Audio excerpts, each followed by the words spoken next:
আসসালামু আলাইকুম ৰহমতুল্লাহি বাৰাকাত। আমাৰ ওপৰত থকা নীলা আকাশ, আমাৰ ভৰিৰ তলত থকা বিস্তীৰ্ণ ভূমি, আমাৰ বাওঁফালে সোঁফালে সকলোফালে থকা এই দুনিয়া সংসাৰখন কোন সত্তাই বনাইছে, কোন খনিকৰে বনাইছে?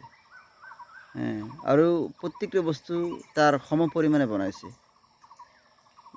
কোনটো কিমান ডাঙৰ বনাব লাগিব প্ৰচণ্ড আৰু কোনটো কিমান সূক্ষ্ম বনাব লাগিব সেয়া আল্লাহ বিহীন কোনো নাজানে। সেইকাৰণে আল্লাহ কোৰাণত কৈছে ফাকাদ্দাৰহা ফানি'মাল কাদিৰুন। আল্লাহ প্ৰত্যেক বস্তু এটা পৰিমাণ দি বনাইছে আৰু তেওঁ অতি ধুনীয়া, অতি ভাল পৰিমাণ নিৰ্ধাৰণ কৰোঁতা। ফাতাবাৰাকাল্লাহু আহছানুল খালিকিন।